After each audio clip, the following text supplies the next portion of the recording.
like we have the super middleweight sensation from Brooklyn, 14-0, 14 knockouts, 14 first-round knockouts. He will open up the main card, which begins at 10 p.m. Eastern, 7 p.m. Pacific, ESPN Deportes, and the Plus, ESPN Plus, from Brooklyn, New York, vis-a-vis Puerto Rico. He's fighting Bellows, who has never been knocked out as a professional. So his toughest test today. Please welcome Edgar Berlanga. Edgar, thank you for joining us today. Can you tell everybody on the call, so your mindset coming into what is on paper by far your biggest test today? My mindset is like always, I worked hard in the gym, man, and that's what every fighter should be doing, and like as far as for me, man, just putting in the hard work in the gym so that way I know going into the fight, my mind is 100% prepared to go those rounds, if we ever do, which will eventually happen, and I've just been working extremely hard. You've talked about it, right? It's like you talked about preparing to go the rounds, even though you've never been past the first round. I mean, how tough is it when you've never gone past the first round to have that mindset that, I have to train for 8, 10, 12 rounds if need be? You have to have, first, you have to be humble, and two, you have to know that it's going to come. I know that I'm not going to be able to rely on my power, So this is why, like I said, I was saying, I train as if I'm fighting for a championship fight every fight. I got my strength and conditioning coach here at school as well, that he pushes me every single day in the gym, to that level. So that way, when we go those extra rounds, all the critics that's been talking like, oh, we want to see him in the fourth, we want to see him in the second, we want to see him in the eighth, it's gonna be a walk in the park, because of my conditioning. And our first question, we go to Mark Wicker from down Southern California. Mark, please go ahead when ready, sir. Hi, what do you know about this particular guy, and what challenges do you think he might bring you that might get you to show more of your repertoire? He's gonna come right at me. He's that type of fighter. He's smaller than me. He's a smaller guy, so I know he's gonna bring the pressure. He's gonna try to bring the fight to me. I don't see him trying to box me because I'm the bigger man. That'll just be real stupid of him and a crazy game plan if they're trying to do that. Unless they're trying to just survive the first round. But he's 25 with 13 knockouts. He's been in the ring for a very long time. He's older than me. He has experience. He's a veteran. And man, I'm ready in there to go and do what I do best, man. Thank you. I have to remember to unmute myself in order to get the questions going. So thank you, Mark. And now we go to Carlos Toro. Carlos, please go ahead when ready. Thank you, Edgar, for taking time to talk to us. I don't know how much you pay attention to the sanctioning bodies rankings, but you're ranked number 9 by the WBO and number 11 by the WBA. Is that something that you kind of look at and think to yourself that maybe you could be maybe down the road closer to a world title shot than maybe you would have initially thought? Or do you still kind of look at this part of your career as sort of a developmental stage where you just want to get the experience and get rounds in so that when you do get that title fight, you're more ready now, however long it takes you to get there? Yeah, man, I'm 23 years old. I'm still developing as a fighter. I know I'm a killer, but I also know that there's killers at 168. So for me, I just want to get 150% prepared for when the time comes. Like I said, I'm 23. I got the world in my hands right now. I'm a hot, young prospect in the world. I got Puerto Rico behind me. And, right now I'm knocking everybody out, man. I just want to enjoy my career. And then eventually we're going to step up those big fights, because that's what eventually I want. I want the big paydays. I want the big fights, and eventually it'll come. But as of right now, we moving at stepping stone, Everything is slowly, Rome wasn't built in a day.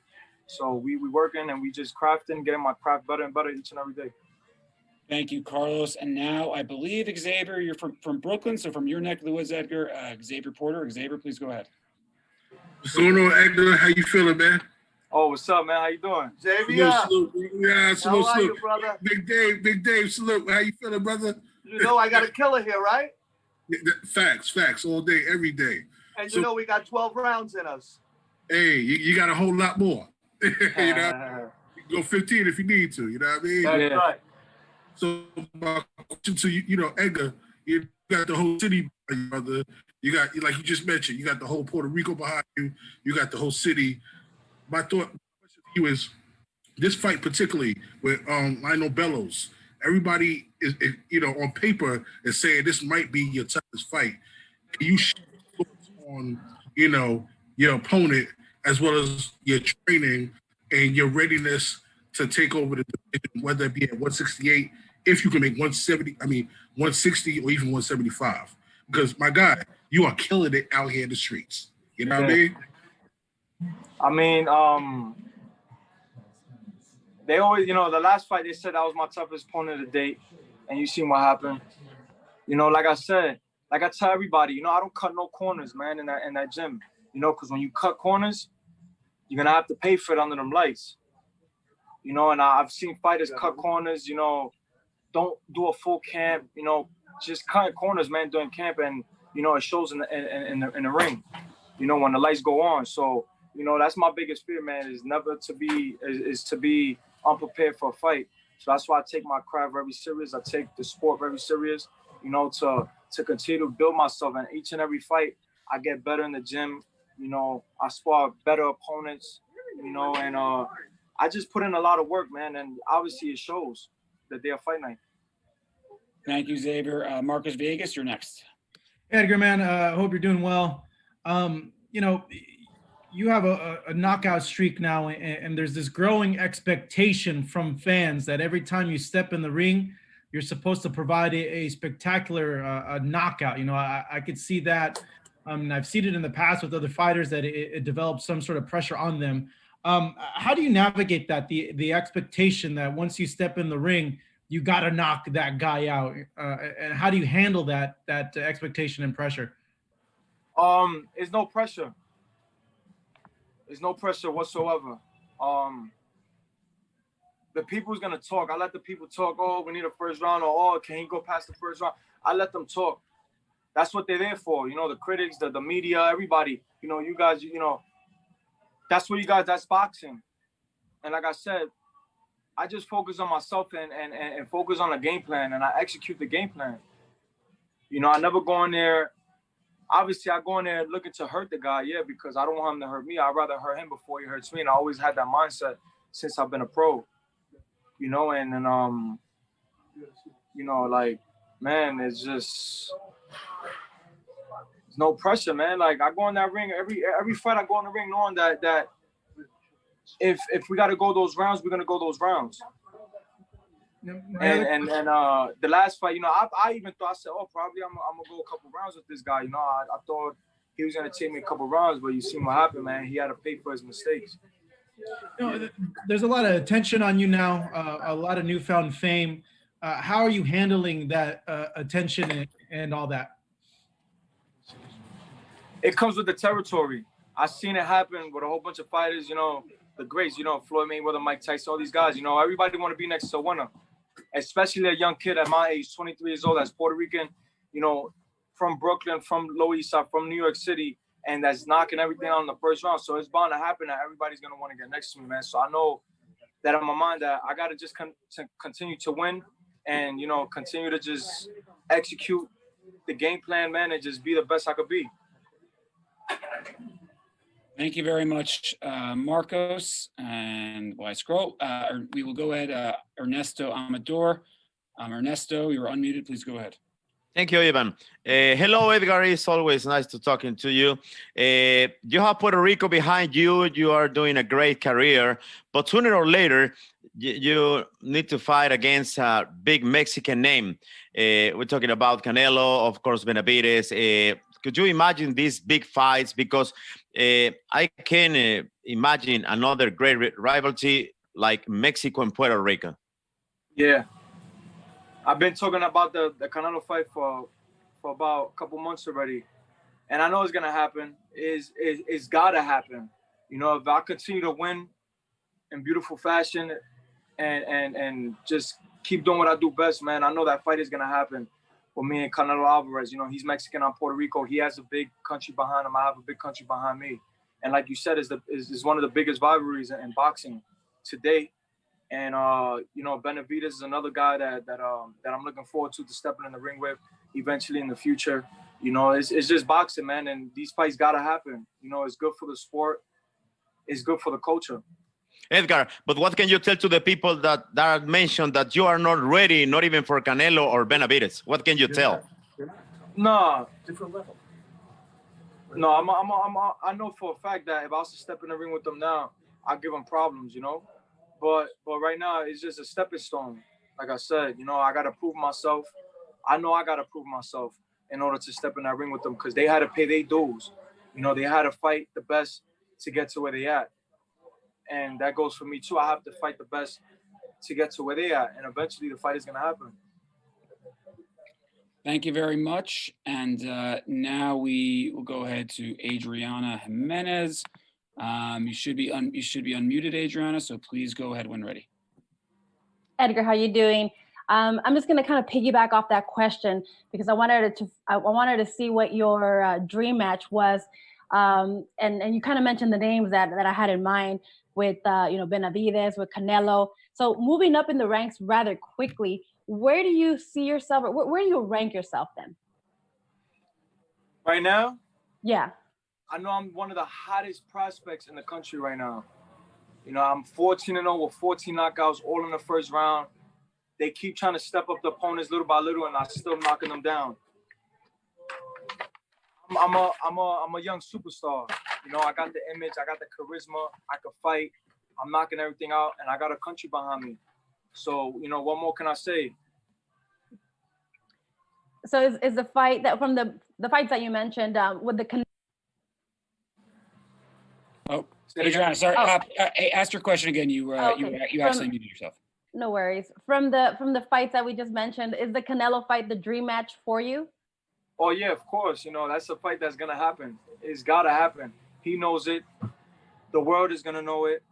You know, his country's gonna know it. My country's gonna know it. You know, it's a fight to be made, God willing, in the future. You know, like I said, I just gotta keep proving myself, keep knocking them down, and you know, the fight will happen eventually. Thank you very much, Adriana.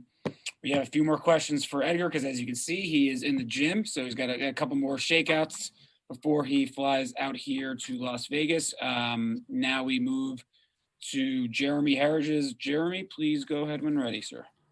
Hi, Edgar. I'm curious. During your time as an amateur, obviously you had a lot of success, national championships and so on. As an amateur, did you feel that once you got to the pro game that your punches would have the type of power that they've obviously had?